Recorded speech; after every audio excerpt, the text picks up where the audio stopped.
Hello everyone and welcome to the Hidden Lives of Writers. I'm Fiona Snyckers and I'm joined by Gail Schimmel. Good morning everyone. Gail, you were resuming your writing weeks the last time we spoke. I hope it's still going swimmingly. Fiona, I did a Fiona and I got up early this morning. Ooh. And my vision was that I would spend the time writing. And I got completely distracted by my day job. Okay. And I have realized this is a real danger that I face, that, you know, you go, okay, I'll quickly check the emails and then, oh my goodness, I better respond to this quickly before the day gets on. And I've seen this even when I don't get up early. But I think if I have any plans to do getting up early writing, which I don't really, it was the unique circumstances of today. But if I did it, it would be a real, I've got to make an effort to close down that day job thinking in order to get to the writing properly. But otherwise, I have been pretty slow and steady building my onion, adding to that book. How's your week gone? It's gone according to plan, in as much as I've been waking up early, getting my 300 words done per project. And I'm now realizing that, especially if I'm working on more than one thing at a time, 300 words a day can be a bit bitty. I can lose momentum and I can lose sight of the bigger picture. I'm just thinking, you know, what 3 or 4 paragraphs am I going to write now to fill the 300 words so that I can tick it off? And, you know, lately I seem to have a lot of questions and not many answers. So I'm going to throw it to you and ask, is this a problem you've ever encountered? And if so, how have you dealt with it? So I don't work on 2 projects at once. I do in the sense that I'm always writing a Katie Gail with Kate Sidley, but because I am not the lead writer on the Katie Gales, I have quite a different function in that creative process. So because I don't work on more than one project at a time, I've got no advice for you. I'm sorry. And one of the things I admire about you is the way you can do this. So I'm a bit distressed because I would like a time travel book and a witch cozy mystery and maybe something new and all at once, please. And speaking of things that you're reading or watching or listening to, what has been filling up the well this week? Okay, so I'm going to go off on a strange tangent. I'm not going to talk about anything I've been consuming. I'm going to talk about a weirdly major part of my day, which is word games on my phone. Okay. Now, I don't know about you, but I'm one of those people who does Wordle first thing in the morning. I do it when I remember and not every day. Every day, first thing in the morning, I have a friend that we have to swap scores with. Wordle is a very important part of my day, and not getting the Wordle is a very big deal in my life. And then I have discovered, and the reason I want to talk about this is just because it's added, I feel like it's added something. There's a game called Clickword. And it's a bit like Scrabble on your screen. And I have got into a weird thing with a friend where we are quite competitive about our average scores. And you start out, the first time you play, you get a score of like 100 and you think, will I ever get 200? And now my friend and I don't feel like we've achieved anything if we're under 500. But I find it like I plan when I'm going to do it. And it's a strangely rich moment in my day when I'm engaging my brain in a completely different way. And I'm sad when it's done. So I put it off, but I want to do it while my brain's still bright enough to get that 500 score. And then I'm sad when it's over. And I just wonder, you know, do you have anything like that feels like a special little piece of your day, but is a totally different use of your brain? I think for me, it's my daily walk. Yes. I've also pushed it as close to the end of the day as I possibly can because I don't want it to be over and done with. But, you know, when I'm actually walking in the dark, I realize I've pushed it a bit too far here in Joburg. But yeah, it's just that putting the brain into neutral and being outside and breathing fresh air. And it's just a kind of mental reset and a little reward for having accomplished things in the day. And it sounds like this word game is the same for you. Yeah, I think in a way it is exactly that, although I also do love a walk. Fiona, what have you been consuming this week? I think I mentioned before that I was reading Demon Copperhead by Barbara Kingsolver, and I believe I'll finish it today. It's got me thinking about repurposing existing books for the modern context, because it is a kind of retelling of Dickens's David Copperfield. And it's, I read David Copperfield a very long time ago and don't remember it very well, but I can see that she's taking incidents and characters and finding modern equivalents for them. Like the despicable character of Uriah Heep is called U-Haul something because he drives a U-Haul, but otherwise is a very similar loathsome character. And it's just fun to see how she's doing it, because I have myself repurposed a book for the modern context, and I have a daughter who's studying neo-Victorian fiction and is very much in that, studying that space of repurposing existing classic works for the modern context. And it's just fun and interesting to see how it's done and to see how plotting can be based on something that already exists. And there is that whole spate of Jane Austen rewrites. I can't remember if we've spoken about them or not. I think we did off mic. I'm going to recommend, as I always do to you, that for me the best one of those was the Curtis Sittenfeld Eligible, which is a retelling of Pride and Prejudice, I want to say. And it's just, she does it very cleverly. Instead of just telling the story again, she repurposes it completely for a modern world. And it sounds very similar in a way to Demon Copperfield in that way, having not read a word of Demon Copperfield. But please read Eligible. Well, our guest today, I know, has repurposed manuscripts. He's taken plays and rewritten them as novels. And for all we know, he might have done the same in reverse. We'll ask him about all that. I can't wait to have a chat with him. Our guest today is Craig Higginson, multi-award-winning playwright and novelist. Craig is the author of Embodied Laughter, The Hill, Last Summer, The Landscape Painter, The Dream House, The White Room, The Book of Gifts, and a new novel that is coming out in September. Hi, Craig. Welcome, and thank you for your time. Hi, lovely to be here. Craig, that list is making me feel a little bit exhausted on your behalf. You really are quite a prolific writer.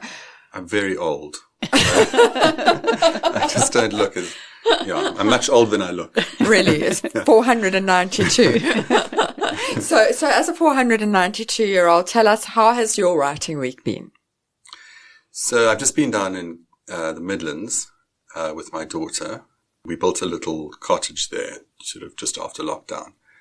So I was there for a few days, and it was supposed to be this writing retreat where I was going to go and write and paint and do all these things. And of course, I just ended up doing the garden and talking to the guy about the gate and stuff like that, and do much more writing actually when I don't have time to write, and my life's impossible. But I did manage to do a little bit of writing. I've been writing some poems. So towards the end of last year, I had a couple of months where I just wrote almost every day a poem. I just had this moment where I think I'd finished the new novel and I wasn't ready to start a new novel and another new novel. And I just had lots of things driving through Johannesburg at that particular time. It just suddenly felt like I needed to, write about that. So it was quite nice because I, sort of come back to poetry. That's how I started writing at about the age of 19. I had no idea that you wrote poetry. And are you seriously putting together a collection now? Yeah.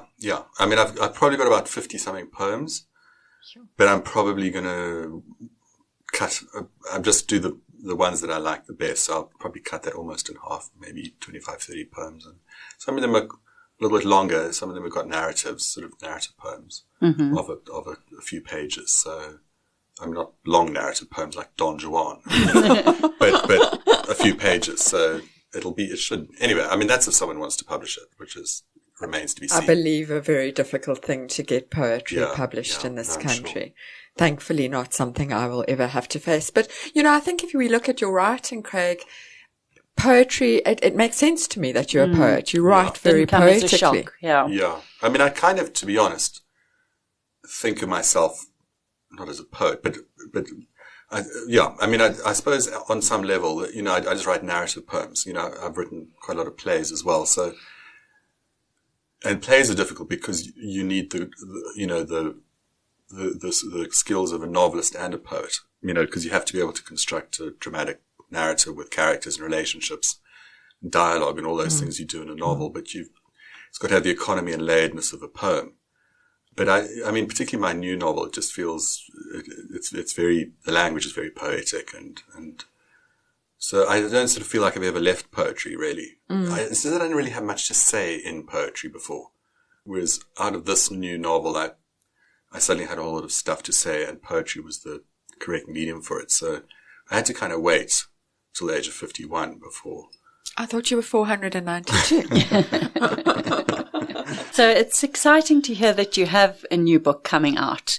Can you tell us as much as you can tell us about that book? Yeah, so, usually I write quite fast. So I write a novel, a draft, if I'm writing quite consistently within about 4 to 6 months, I can write a draft. My novels tend to be quite short, around 63,000 words.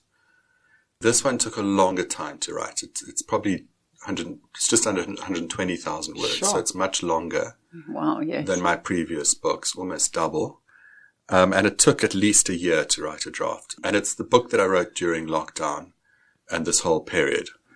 I had a novel called The Book of Gifts that came out. We had a launch at Love Books. The next night we had an event at St. John's.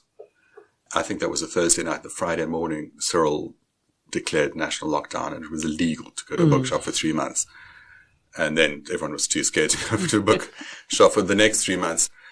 But I absorbed the sort of darkness and the fragility of that time and then wrote a novel that's really about looking at people, in the most extreme dark times and how they can kind of find their way towards the light, towards some sort of connection, some sort of sense of some higher truth, some redemptive way of being in the world. And so that's what it was. So it's got it's actually got 3 narrative threads, but it's got 2 main narrative threads, which is a historical thread, which is the Anglo-Zulu War. And then it's got a sort of a murder story in Zululand now. So at the beginning of the novel, there's this young girl who's seen on the Buffalo River that's in flood. And her body's sort of washed up in these rocks, and this goat herd sees them, and these 2 policemen wade into the water to try and fetch, and then the river washes her away again. And they believe it's Sam Webster, this 17-year-old girl who's gone missing, who's the daughter of someone who runs one of those tourist lodges, luxury lodges, sort of David Rattray type. There are quite a few. It's not based on Fugitives Drift. I mean, there are a few. But a very charismatic, famous historian father. It's his daughter. So the novel, in a way, is a kind of a murder mystery. What happened to this girl? How did this come to happen? And then it's the protagonist is this novelist who is friendly with the family because he had been down to their lodge before to research a book about his ancestor, who was famously a coward in the Sandalwana War. Whenever you read the accounts of the Battle of Sandalwana, it's always these sort of heroic stories, out of the pages of kind of Wilbur Smith and stuff, you know what I mean? And these incredible men. I thought it'd be very interesting to write a story about a coward, about someone who was, mentioned as a bit of a disgrace in the Anglo-Zulu War and write his story. Very interesting. And there's a guy called Walter Higginson who is famous for 3 times abandoning his men at the height of battle, stealing another man's horse, to get away. Any relation? And I haven't actually tried to find out if he's any actual relation, but I think just the name. So it's got this war narrative, and I mean, it seems, whenever I try to read about the Battle of Sandalwana, I'd get as far as Charlie Raw and his Basotho soldiers coming onto this crest and discovering the Zulu army. They'd been a few kilometers away from the camp in hiding, and they were waiting for the day of the dead moon to pass. There was an eclipse. And in Zulu culture, so I've read, during eclipse, it's a time when the division between our world and the spirit world is kind of dissolved, and it's a time when dark spirits can enter, and it's not a good time to go into battle. Okay. So they were waiting for that day to pass, and then they were going to attack the camp. But this little posse of people, the main British army had already left the camp. This little posse of people came across the Zulu army. It was about 40,000 people, but there were actually women and children there who were helping with the cooking and looking after the slaughtered cattle or whatever. But there were 25,000 Zulu soldiers who just stood up and attacked. And Walter Higginson was amongst them. And yeah, so it's got that sort of and I mean, whenever I sort of read about it, I just couldn't get further than that moment, because it was just this slaughter. I mean, just this terrible, dark slaughter, just the worst of humanity, I think in these extreme war situations, it sort of brings out some other thing. And then there's this disappearance of this girl, and we're living in a country where children are disappearing all the time, and so it's and how does one live in a world where your child disappears? So it sort of starts off in quite a hectic place, but then goes to surprising areas after that. I've got some questions on that, but I want to just take a step back to your process, and I want you to tell us about when you are in the heat of writing, when you're writing a novel. How does it work? When do you write? How much do you write? What does your writing process look like? So at the moment I'm teaching English and drama at St. John's. I've been doing that. I'm in my 4th year of doing that. I teach AP English, now called FS English, at Kingsmead, grade 10, 11, 12. And I've got postgraduate writing students at AFTA and MA students. I used to have honours and MA, now I just got MA students. So I'm quite busy. Plus I'm a dad and all of that stuff. So I don't have, the luxury of time to write. As I say, I have these holidays, but then I've used some of those holidays for writing well, but not necessarily. So I don't really have any time at all in the day to write. So the way I've written this novel is basically in my car, in the car park of St. John's. So I would arrive 45 minutes earlier than I was supposed to, with a flask of coffee, and I'd put some earphones in and sit in the back of my car. And what do you write on to do that? Just direct into my little computer. Okay. So you're typing into a laptop. Yeah. Right. So, and I think because I started off writing poetry, for me, writing, I'm sort of in quite a heightened state, and it's not something that one can sustain for very long, actually. So I think even if I had all day, I probably wouldn't write for more than an hour, maybe 2. But for me, it's about being in a slightly epiphanic state, almost like a heightened state, and writing in a zone. And I have to do it at the beginning of the day before I'm sort of colored by the normality of everything around me. I mean, I've said before, I think you're born with this little pocket of gold dust, and you can use it up every day. But by sort of, if you wait too long, it sort of evaporates, and you've got to use that. It's your essential energy, your most sort of potent aliveness. If you put that into your writing, at the beginning of the day, just a little bit. So I'll just write a paragraph or 2, sometimes a couple of pages. Sometimes I'll just rework something. The English poet Philip Larkin said that after he'd written a poem, he felt like he had laid an egg. He had a very mundane job at working as a librarian at Hull University. And my kind of thing is I put out a lot of energy in the day. I'm teaching, and so I'm giving my energy out all the time. And if I've done a little bit of writing in the morning, then I kind of feel that I can give the rest of my energy over to what my job is. Obviously, many mornings you don't do that. You've got to take your kid to school, or your kid's sick, or you're sick, or you have to go in for an early meeting or whatever. But that's what I try and do. And I think it's very important with books. It's not about, for a novel, it's such a constellation of interconnected images and echoes and relationships that you have to have it alive inside you. I mean, the analogy I've come up with before is sort of a Christmas tree with all the lights on. And when you're writing a book, that book is the Christmas tree and all that constellation, all the little lights. And if you don't write for a day or two, it's okay. They might start, one or two might start flickering. But if a few days go by, a couple of lights die out, a couple of weeks, a couple of months, there's like a few lights here and there. And you can't write forward on a novel if you don't know what you've written. If you can't remember what you've written, if it's not alive inside you, they're dead spaces. The connections aren't going to happen. So you have to keep it alive inside you. So you have to live with it. You have to carry it with you all the time. So I am kind of thinking about it all the time. And often at school, if the kids are writing an essay or a test, instead of marking, I'll just carry on with my novel a bit. Or if I got a gap between a couple of lessons, especially if it's sort of early in the day, if I've got a sort of 7:30 to 8:15 thing, I'll go to the coffee shop at St. John's and put the earphones on and just tap away for another half hour or something. It's like water, it finds its way, and you just seep into wherever there's a gap, you seep into it. And you become quite cunning at sort of finding ways to do it.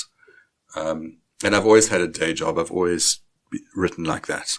If I was to just only be a writer and I had the whole day to do it, I'm sure I'd manage it, but I think even if I was being translated into 40 languages and making a fortune, I would still teach or work. I think it's important to be in the world and be part of the world. I think that, I'm naturally quite a solitary person anyway, so I don't sort of need people all the time. I'm quite happy in my own company.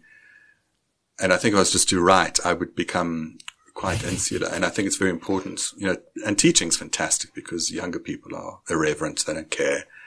They're honest. And I'd love teaching. I think it's a thing that's a valuable thing to do. It feels, on a good day that you helping to make the world a little bit better, hopefully, So that's how I wrote this novel. But I've only been teaching at a school for just over 4 years. So before that I was writing television, and I did that for about 4.5 years. And people said, there's no way you're going to be able to write for TV and carry on writing your novels. Because the TV writing it's a very different thing. But it sucks from that creative energy. It uses up your energy. I'm not sure how creative it often is. I was doing a lot of script editing. So I was just, that was kind of continuity stuff.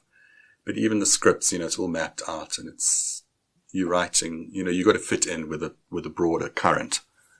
But I think because I was a writer, I think a lot of people who go from sort of journalism or something into writing, or from TV writing into writing, struggle because, I don't know, it's sort of, there's a kind of a crossover or a spillage or something that happens. But I think because I've always written and I'm quite fit with it. You know what I mean? I've got a kind of, I can go to that place quite quickly. I don't have to wait for inspiration. I think writer's block's a luxury I've never been able to afford. You know what I mean? I've got far too little time for writer's block. You know what I mean? I have a moment that is precious to me and I'll use it, actively. And so, yeah. So even then then I had a bit more time because I was working from home and it was a bit more flexible. So I could work for an hour and a half in the morning. Lockdown also, we were all at home, so that also gave me a bit of time to write. But I'm very stubborn, so I just get it done somehow. Let's talk about that spillage. You are a playwright and a novelist. When an idea comes to you, how do you decide whether it's going to be a play or a novel? I think I'm more of a novelist than a playwright because I sort of think in novels. I don't really think in plays. It was only really when I was working at the Market Theatre, I was there for 8 years, that I was thinking in plays because I was surrounded by plays and I was reading plays, I was watching plays, I was engaged with plays. I was in a theatre that had an audience and I was thinking about that audience and what play that audience might want to, watch. And I kind of knew that as soon as I left the Market Theatre, it would diminish slightly. Also, when you're working in a building, in a theatre building, you're part of that conversation. So international people come and they come to the Market Theatre and you're the literary manager of the Market Theatre and you're a playwright. And these collaborations, these partnerships, these tours, they sort of happen quite organically. Whereas as soon as you leave the building, you're not part of that conversation anymore. So it's much harder as a playwright if you look at the plays that tour around the world, they're generally made by the people who are artistic directors in the key theatres or kind of close associates of theirs who are very connected with the theatre. And it's quite hard for people outside of a building to be part of that. So, I wrote a little play for St. John's this year for the Feeder Festival. Did very well. And no, it wasn't the one that won. That was another play. I'm sorry. But yeah, and there's a play that I've started tinkering with. But yeah, so I mean, I think I have patches as well. But but I mean, I think that, I mean, they're very different forms, plays and novels. You know, when you're watching a play, you only have access to what people are saying and doing, whereas a novel is all about the interior world of the character, predominantly the protagonist, the consciousness, the journey of the consciousness of the protagonist in a way, is kind of what a novel is involved with. So it's much more internal and much more about language in a way. So they're very different. But I mean, I think that what I did with the three novels before this new one is that they had been plays. So the Dream House had been a play called The Dream of the Dog. The White Room had been a play called The Girl in the Yellow Dress. And for different reasons, I turned them into novels. And then even The Book of Gifts had actually been a play. Okay. But I'd left the Market Theatre. It sat with the Baxter Theatre for, I think, 4 years. And I kept saying to Laura, can we do it? And she kept saying, I don't have the money. I like it. And then I thought, you know what, to be honest, it's just going to be quicker to write this as a novel. I'll just quickly write a novel. So I did that. So those three novels are quite minimalistic. They're quite layered. They're quite pared down. There's a lot of whiteness of the page. I mean, the White Room, one of the white rooms in the White Room is the white page. Again, that idea of poetry and the placement of the page and the whiteness of the page sort of speaking and all of that, you know, so they were very particular novels. And this new one, I've gone back to the sort of thing I was doing in The Landscape Painter, which is a much more big-boned story that can only really be a novel. It could be a very expensive film or miniseries. But, you know, the wonderful thing about writing is you write, the helicopter landed in Venice. Do you know what I mean? And it takes a moment, whereas to actually film that, you know what I mean? Your budget's already gone with one sentence. So, you know, fiction's lovely because it gives you that kind of freedom. You can do so much with a novel. So I think some ideas but then they change and they have to be different. I mean, turning the dream of the dog into the dream house. You're moving a dream from a dog to a house, sort of interestingly. Mm-hmm. But suddenly I had to worry about what was going on inside the heads of these characters. And when I came upon the title, The Dream House, I thought, yes, that's what it's about. They're all they're dreaming of a homeland, a place to settle. They're all adrift. And I think that's one thing we all have in common as South Africans. We don't have much in common other than things like crime. But one of the things that I think all South Africans share is this feeling that we haven't yet arrived at the country we could and should be living in.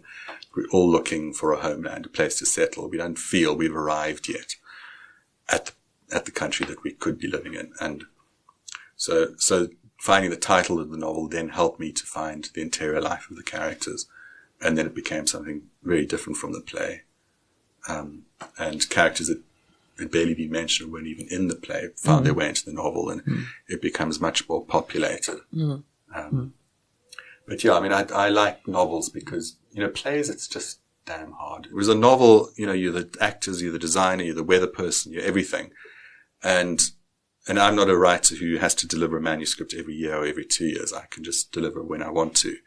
So it's a much less stressful I want to activity. take a step back, Craig, to talk about, you've had this very varied yet very creative career, to talk about what you did to qualify to do that. What is your real backstory? What did you study when you at 19 you decided to be a poet? How does one qualify oneself to be a poet? You just call yourself a poet. You might be a very bad poet. I mean, I went to Wits. I actually shared a German class with Fiona, but she can't, who prides herself on her memory. I do not she remember can't actually this. remember. But I started off doing fine art for 2 years. And then at the age of 19, I started writing poems, and I suddenly realized I was much more articulate with language than I ever would be with visual images. And I kind of felt I could express much more with language than I ever could visually. So I switched. So, my BA was history of art, English, did a couple of years of philosophy, I did a year of linguistics, year of German. Then I did an honors in English and European literature. Okay. And I was actually, believe it or not, quite clever at university. I'd been quite I thick. can believe it very I'd been easily. quite thick at school. I mean, I never thought of myself as someone who could be clever or go as clever. I get sort of 70s for things and bumble along, and I thought that was fine. And then I decided at university that I was going to do well and that I wanted to do an MA overseas and all of that. So then I started doing very well at university, and I could have got a scholarship to do my MA. But, I bumped into Barney Simon, the theatre director who started the Market Theatre and co-wrote the play Wars of Albert. So I'm not talking about the radio DJ Barney Simon because people get confused. And he said, what do you do? And I said, well, I'm going to be a poet, as one does at the age of 19. I think I was about 21 at that point, actually. And, he said, oh, why don't you send me some of your poems? So I dropped off some poems at the Market Theatre, and I didn't hear from him for six months. Then he phoned me. I was still living with my mom. He phoned me at 11 o'clock at night saying, are you free at the moment? And I said, yeah. He said, do you want to talk about your poems? So I said, yeah. So I drove across to South Kensington to his house. At 11 o'clock at night? Yeah. My mother was a little bit, my mother was a bit concerned. Yeah. Actually, it was probably about 9 o'clock at night, but still. So I went there and I think we talked for 7 hours. And I'd never really been listened to by an adult like he listened to me in that conversation. And the next evening I went there and chatted and we talked for another 7 hours. And he said, oh, this job is coming up as my assistant. Do you want to apply for it? So I applied for that, and I thought I'll just take a year out and do a bit of writing, hang out at the Market Theatre, and then I can apply for scholarships and go overseas and do all of that. And I hadn't studied theatre. I hadn't done drama and film at university. You had that drama class with Fiona? No, that was German. That was German. I had drama. No, German. And yeah, I suppose, I didn't realize that Barney Simon is Barney Simon, really. Do you know what I mean? I thought that there were lots of Barney Simons in the world and that I would spend my life meeting more and more Barney Simons, It was only actually after he died, while I was still working for him. I had to clear out his house and give away his pets and all of that and try and get his manuscripts together for the archive in Grahamstown. It was only really when I went to England after that I realized that he was, he was so loved and esteemed in the theatre world around the world. But I think that sort of changed me completely. He was very anti-academic. I think he had a couple of weeks at Wits, but like Nadine Gordon and Athol Fugard, they didn't last at university. They couldn't stomach it. And he was quite anti, and he said, you've got to roll around in the mud more. I was also my head was full of Keats and all sorts of things. You know what I mean? I was a very strange kid. And, he was very South African. He would take me to Hillbrow and we'd get these blintzes from this little shop that he'd been buying stuff from since he was a kid. And, he would make me look at people, and how this person was getting the mud out of the cliff and, eating it. And I don't know, just the world of the city, and just hanging out with him and listening to him talk and interact with people was kind of, and we used to argue quite a lot. He was quite stubborn, and he would be very interested in you, and then he would sort of put you in a box, and then that'd be your box, and you had to sort of fight your way out that box. And I started my novel, Embodied Laughter, while I was working for him. I was 22. And he kept saying, please give it to me, show it to me. But every time I'd shown him a poem or a play that I'd started, he always made me start again. I said, no, I'm going to get to the end of the first draft. I'm not letting you come near it. Even when he was in hospital, he was saying, when are you going to show me your book? I said, I've got to get to the end. And then he died. And then I finished the novel. And then a couple of years later got it published. And then I sort of went to England on holiday, and John Carney said, Craig, go as long as you like. There'll be a job for you when you come back. little did he or I know that it would take me 10 years to come back. Goodness. But weirdly, when I did... I wanted to ask why you came back, because it must have crossed your mind not to. Yeah, I stayed on because I decided I wanted to get a British passport for some reason. And then as soon as I got a British passport, and I went and lived in Paris to teach English as a foreign language. Because I actually didn't like living in England, if I'm honest. I never quite settled there. I mean, I was at the Royal Shakespeare Company for a couple of years, and I loved that, for example. I was at the Young Vic Theatre in London for a couple of years, and I loved that as well. But I should just never go on holiday, because I came back to South African holiday. And just that, I remember I'd given up smoking, and then I stole one of my mother's cigarettes and went into the garden and stood under the Southern Cross. And then I had to go and fetch her from Wits in a little Toyota Corolla, and standing at the traffic light and watching the people queued up waiting to get on the bus and the taxis.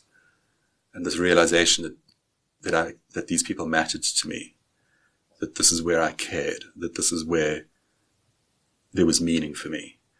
And whether the people at the bus stop or not wanted me there, or, I'm sure they really didn't care about me. But there was something about, we had a sort of a history and a thing that in England I didn't have anything to say. I was surrounded by much clever people who'd grown up there, who had lots to say, who were so furious about the Conservatives or whatever. I'd look at them and I couldn't really see the difference in the policies between the Conservatives and Labour. There was Tony Blair's time. Mm-hmm. And, I thought they were arguing about shades of grey, and whereas South Africa, it was clear and things mattered. And so I met up with Regina Seabright, who was the producer there at the Market Theatre. And she said, "Oh, come read scripts. We need a literary manager." And then I made a job. Then I had to apply for the job because it became an actual job. And then I stayed on there for about 8 years with Malcolm Perkey. So I had 10 years in England, which I kind of think that in a way I was kind of adrift and a bit lost, actually, to be honest. And my new novel is quite autobiographical on one level, even though it's not me. A lot of the backstory of the protagonist is a lot of my story. And I think I think I needed that time in exile. It was a sort of an exile. Mm. I was sort of adrift. And I remember living in Paris thinking, I could be living anywhere. Because I'm either asleep or I'm working or I'm reading or I'm cooking or I'm taking out the rubbish or whatever. And occasionally you look around and you think, gosh, I'm in Paris. And there's a bit more selection of cheese and the pastries taste better. But you're in your own head. You're in your own consciousness. And I think that was the problem. I didn't really actually inhabit Paris. I didn't really inhabit England. I never really, I had a relationship that lasted for a while. We could have maybe got married and stuff, but I just was never ready to settle. I just, and my writing only really took off when I came back here. And it was interesting because all those theatres that were sort of all snooty with me, when I was there, I was like, what's this white South African doing, living in England, trying to be a writer? They were quite judgy of me being there. And, he's just, now that apartheid's ended, he's trying to get the hell out of there kind of thing. And they were quite hostile. But then as soon as I was back in Johannesburg writing plays about stuff they didn't know about, then suddenly all those theatres and things wanted to put on my plays. So then, and I was at the Market Theatre. My plays, did really well, for while I was at the Market, and travelled and were produced all over the place. But I think a lot of what I've written came out of that 10 years of drifting around. But I kind of regret it in a way. I could have got a scholarship. I wonder why I just didn't do more. I've since got an MA and a PhD in creative writing at Wits since I came back. But, England was there. I could have done all sorts of things, and I was strangely passive and sort of dislocated. I read a great deal and worked in a bookshop where I met all the writers, from around all the famous writers. It was an incredible independent bookshop. Everyone used to walk in through the door. But I think I wasted years of my life. I think this is where I'm most alive. I think that's quite a common feeling. I think a lot of us look back and go, what the hell? Mm. What the hell? What did I do with those years? Mm. Maybe it's part of being 492. Yeah. That you suddenly realize those were wasted years, and now I've only got a finite amount left, and what am I going to do with them? Yeah. I'm very much at that point because I'm 490. Okay. Yeah, it reminds me of what Johnny Steinberg was saying about how he has he's lived in England for a long time and he has never felt at all inspired to write about it because he feels as though he doesn't know it. He's not familiar enough with the idiom or the politics, and South Africa is home and that's where he draws his inspiration from. Yeah. So it sounds like similar. I mean, people always say, write about what you know. And I always say, no. Writing is about something else. Writing is about writing about what you care deeply about, but don't necessarily know or understand, I mean, when I run writing workshops, I'm always trying to get people to tap into what makes them angry or what makes them frightened or what, to tap into a deep unconscious or semi-conscious route, so that the writing can be about trying to work out, give shape to this unprocessed feeling that comes out of a deep necessity, but isn't really perceived or shaped or anything like that. I think if you were to only write what you knew, you just write the already known, but luckily we live in a country that is so unfathomable and complex that it's certainly, I think no one can say with any confidence that they know where we live. No. Yeah. It's a minefield, but it's also urgent. And sometimes as my wife Leela, who works in the theatre, says, you've got to sit in a space and wait for the question to emerge. You've got to let the space talk back at you. People talk back at you sometimes as well, rather than sort of imposing your own need over it. Now, you have done higher degrees in creative writing and you've also taught creative writing. To what extent is it a teachable skill and what aspects of it can be taught? So, yeah, I mean, a lot of people are very contentious about creative writing courses. And, obviously you can't teach someone how to be a writer. For someone to be a writer, they've got to have something to say. They've got to have a proposal to make. You've got to have a provocation to bring into the world. I think if you don't have something to provoke or something that you want to shift or, come in with some sort of angle on the everyday. I think what's useful about a creative writing course is that you take them through a process.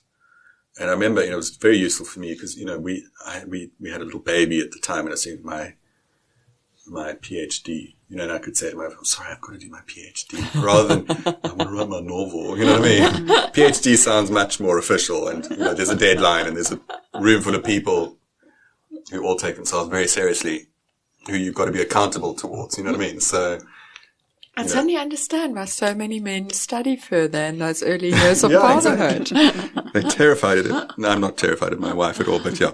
So, I mean, I think it gives you a process, it gives you deadlines, it gives you a structure, it gives you a whole editorial team. I kind of feel that, what I like about AFTR is that it's very pragmatic. My students are making a film or writing a film and making a film often. And so it's very, let's look at the story, the character, something happens in Act 4 that we need to, you know what I mean? I like the pragmatism of that. I do find the academic thing sometimes quite dislocated from reality. It annoyed me when someone was writing a play with 15 characters and I would say, it's going to be very hard to produce this play. And I'd know that the writer wanted her play to be put on. But everyone in the room was saying, no, this is an academic space. You must just explore what you want to explore and it's not for us to. And I was like, no, part of being a writer is being practical and working in the world and getting yourself published or produced or whatever. And that's part of the craft and the skill. And that's all part of it. You should be teaching that.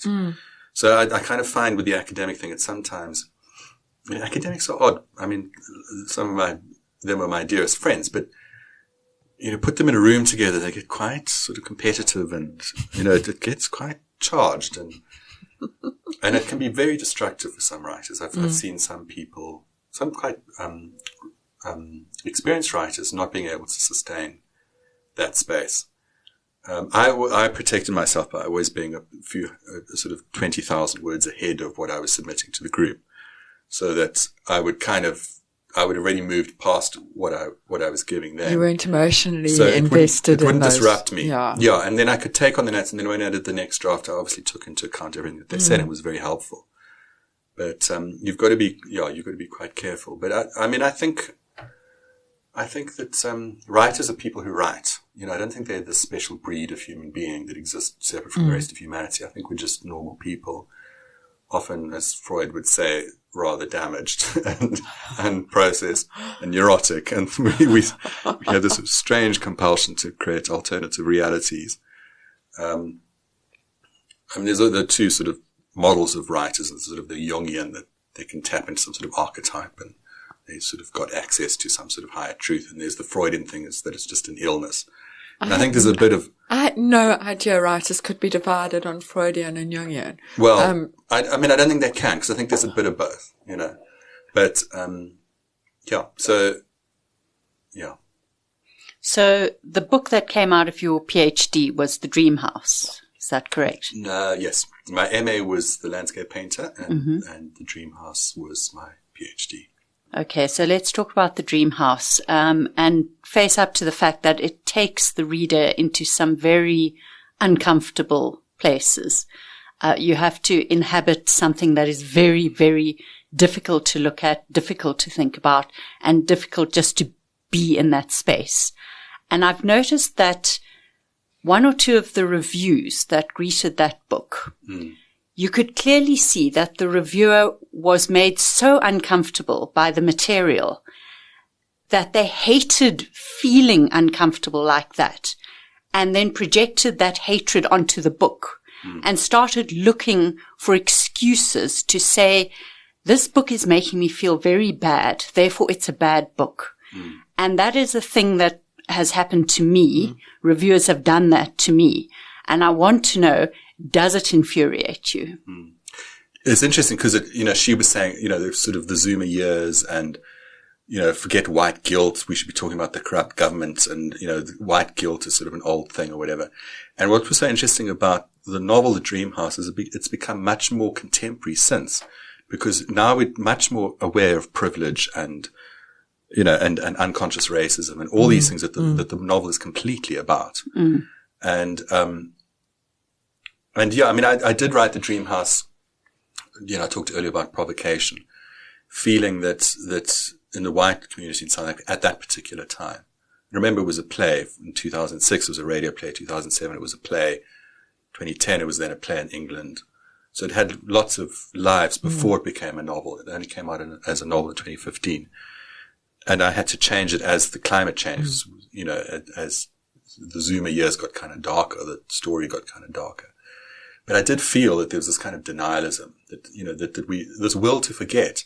And not just from white South Africans. I remember I had a drama student in fourth year. She was very political, sort of feminist, very, very political, quite Pan-Africanist. And she'd never heard of necklacing. What?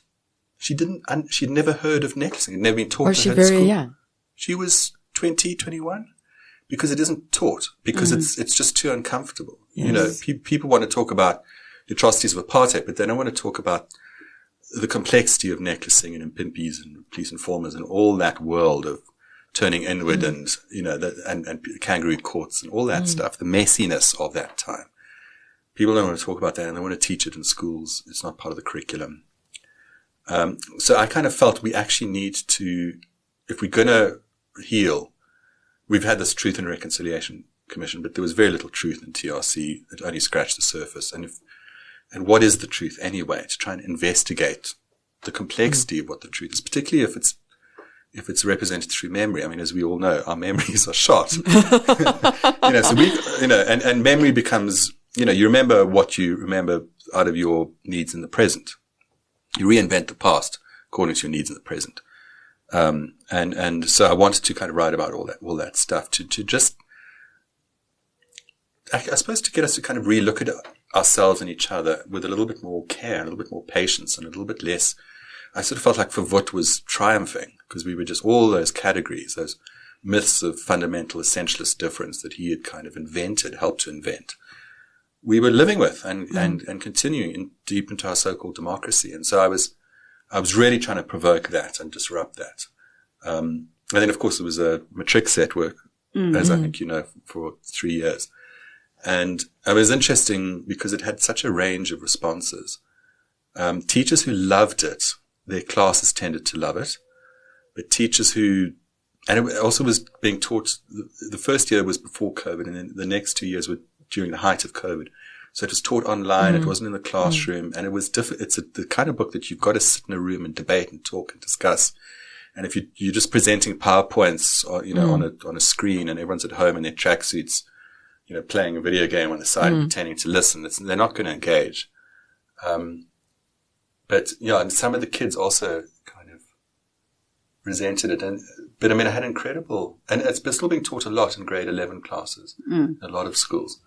And I even went in this year to talk to Crawford Santon, those students, and they were deeply engaged, and particularly the black students. The novel, a lot of them have said that it talks about stuff that they've often felt and thought, but they've never seen in a book.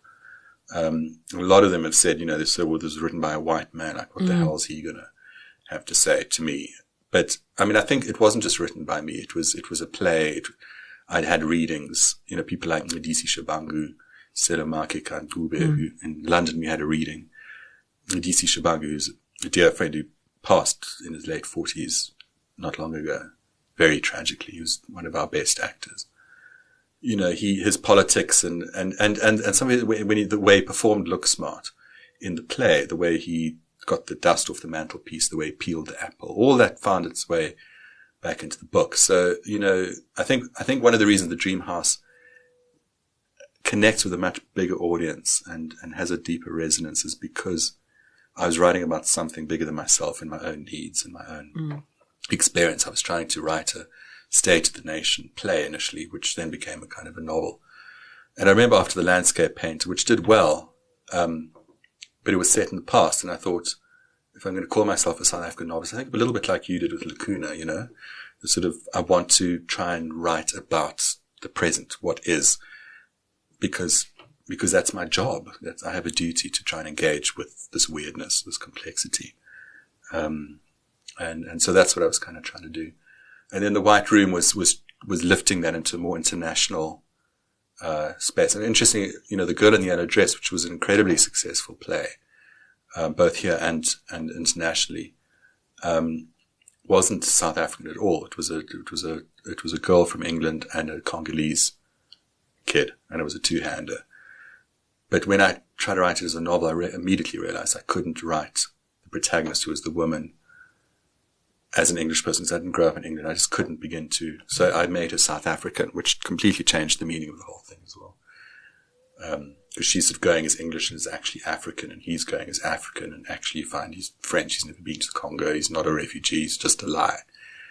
And that sort of thing of a novel, you have to know much more to write a convincing character in a novel than I think with a play, because a play the actor can bring so much as well. They come with a whole world, a whole interior life that enriches that part. But to do that in a novel, you have to write that in.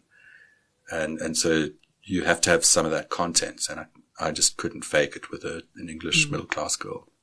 Craig, you mentioned that your latest manuscript has autobiographical elements in it, but I was wondering that about The White Room. I thought that Hannah was possibly based quite closely on elements of your own life. Yeah, so, interestingly with the Dream House, people often thought that, particularly school kids, that, looking at Richard, who's the sort of white male, that I'd be closest to that character. He's a horrifying character. Yeah. But actually, in a way, the character that I relate most to is Look Smart, who's the sort of middle character, sort of this guy who's between different spaces, who doesn't ever quite sort of fit anywhere. Hannah is definitely not me, although I gave her my plays. So her sort of playwright trajectory I'd given her. But Pia, the character that she has a relationship with, who's again the kind of fake Congolese refugee, is probably the character that I relate most to. If I'm completely honest, the Girl in the Yellow Dress came out of a relationship that I had in England with this girl, and I kind of distilled it down to the sort of Echo and Narcissus myth. Needless to say, I was Echo and she was Narcissus. And so Hannah's the sort of the girl in the yellow dress, the Narcissus flower, the narcissist. And he's Echo, who's in the play, her student who's learning to speak her language. And as with a lot of teacher-students narratives, the power balance reverts, shifts, reverses, and he ends up and becomes sort of allegory for apartheid, post-apartheid South Africa, colonialism and post-colonialism. Yeah, I mean, I give characters all sorts of qualities, and I draw from things that happen in people. But because of the internal necessities of the piece, that the meaning changes almost immediately, and they become something completely else. This new novel, yeah, I mean, the new novel, in a way, the sort of model, and it sounds very pompous, but one of the things I listened to during COVID was Anna Karenina, which I'd read, I think, about 4 or 5 times when I was young, and I hadn't returned to it for many years, and I listened to it with Maggie Gyllenhaal narrating. She's brilliant. And what's lovely about that is you can sense that it's got the sort of soap opera narrative of this woman having an affair. Mm-hmm. But actually Tolstoy's real interest in writing the book is about Levin, who's a sort of a character that carries Tolstoy's philosophy and a lot of his dilemmas and his character. And that's kind of why he wrote the book.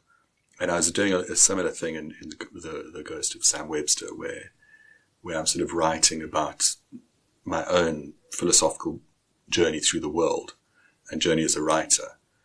But it's sort of, the pages are being turned by this murder mystery and this war story.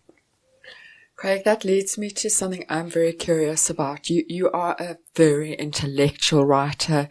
You come to the page with poetry on your mind. I think you are one of the South African writers. We've talked, I think, in the podcast about storytellers versus people who write beautiful sentences, and the two don't often overlap, but you do overlap. You come to writing with it feels to me like quite a lot you're trying to achieve in your writing. Does it feel like that as you sit down to write, or do you think you feel the same as I feel when I sit down to write a story, because I'm a storyteller?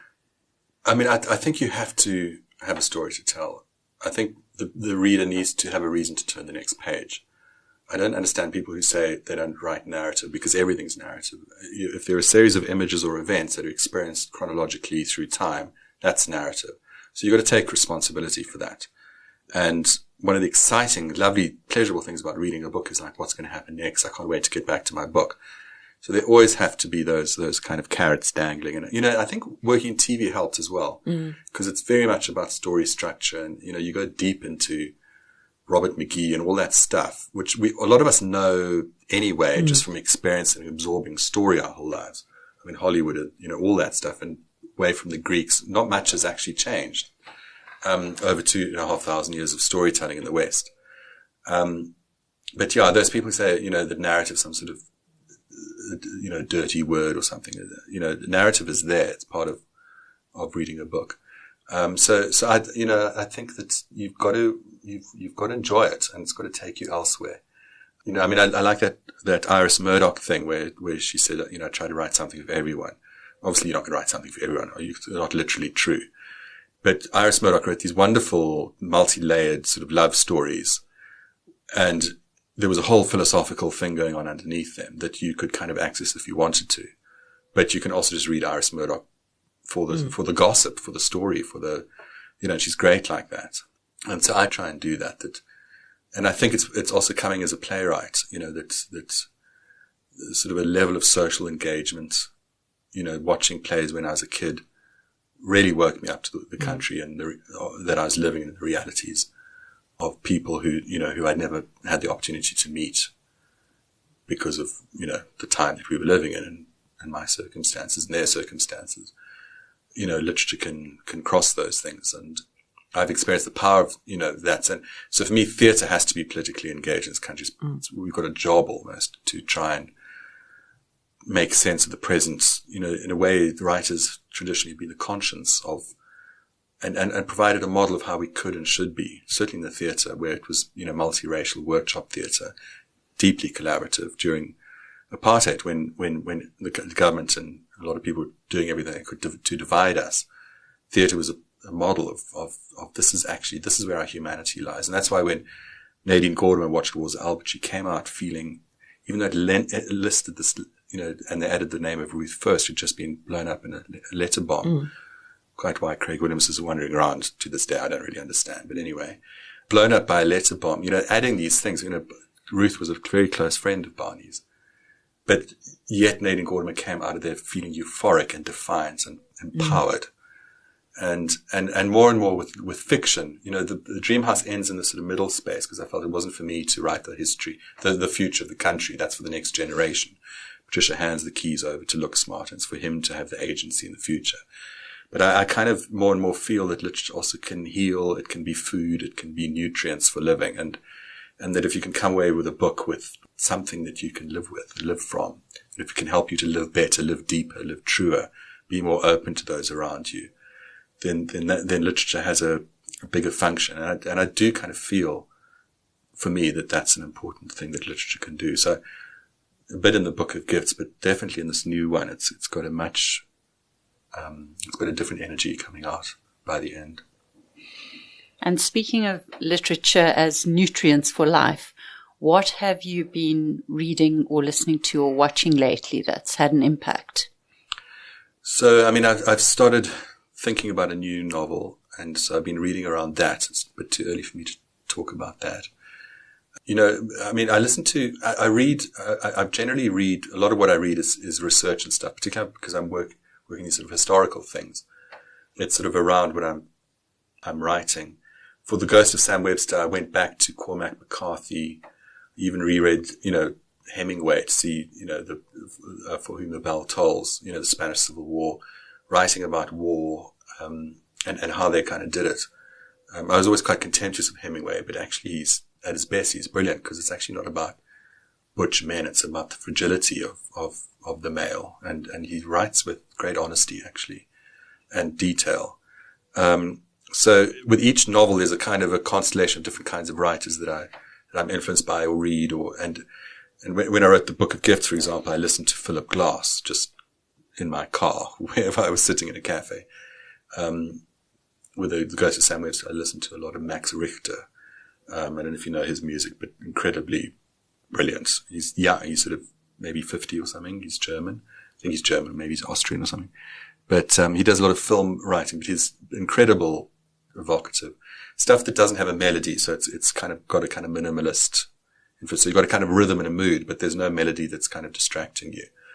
The last thing I watched literally was the Lewis Capaldi documentary on Netflix. I didn't actually know his name, but I'd heard his songs. I don't know if you know Lewis Capaldi, but all the young people do. And he's singer. Very active on social media. Yeah, and he's just this kid who's been living with his parents, who is just very talented, made these songs that just went viral around the world. But he's so very vulnerable and very innocent and very sweet. And he got this huge success, and then his mental health became an issue, and he actually had Tourette's but undiagnosed. And I've got a very broad, I listen to lots of different kinds of music, and I'm happy to watch any film in any genre. I watched Barbie recently, and I watched Oppenheimer, and as everyone did. I'm happy to watch anything or engage. Books I'm a bit more of a stickler because it's, for me it's quite a precious time, but reading is, I have so little time to read. A Little Life's probably the last book that it took me a long time to. What was A Little Life? Yeah, I think that's what it was called. Yes. Yeah, very difficult book, but very somehow exhilarating to read. I read like Shaggy Bane again quite recently. I found it very painful to read. Obviously brilliantly written, but difficult and relentless. Whereas A Little Life is even darker. But I think there's an innocence, a sweetness about that central character that somehow you want him to survive. And it's a book that doesn't pull any punches, but very powerful.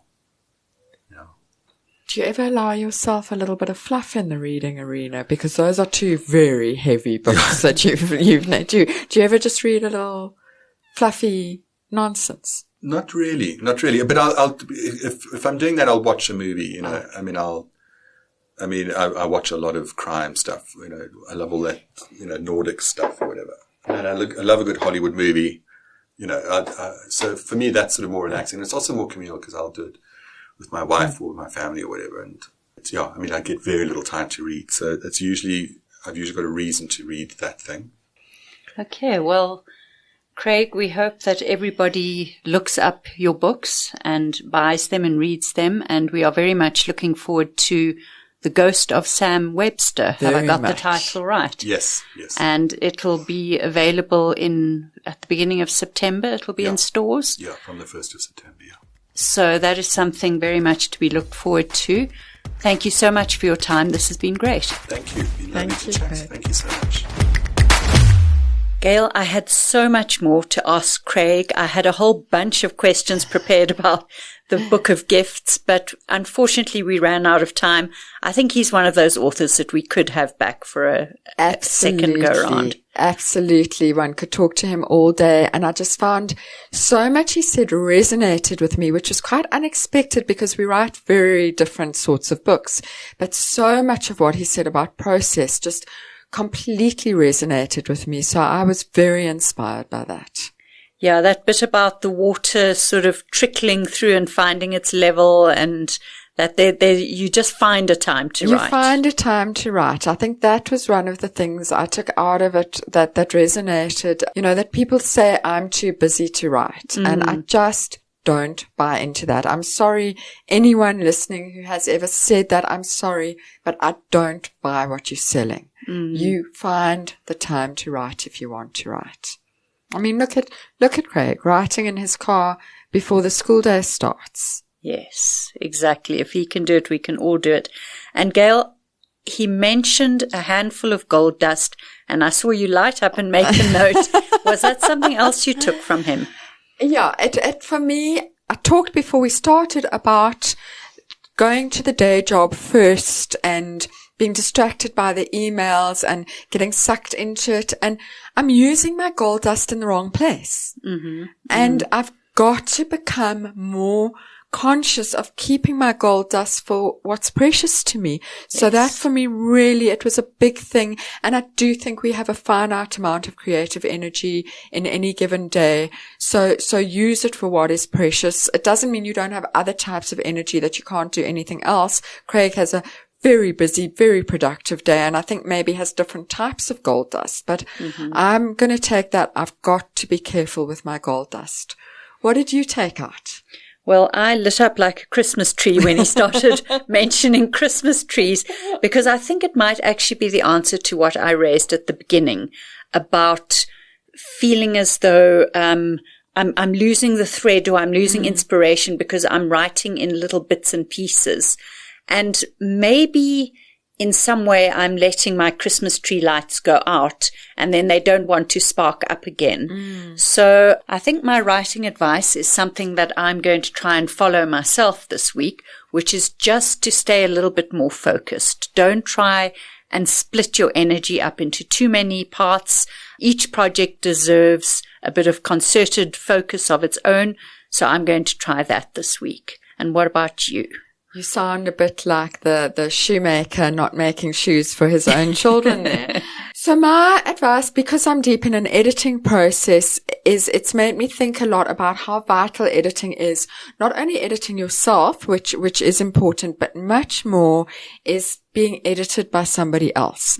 And this is something that I know people can be resistant to being edited. Yes. They can take it as a criticism, and self-published writers often cut corners on the editing process. They think that my friend's dad was an English teacher, I'll get him to read over it. Right. That's not being edited unless your friend's dad was also an editor and you have paid him to be an editor and he's going to do a proper job on editing your book.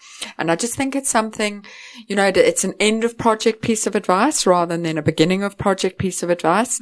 But so important that you have to be open to the editing process.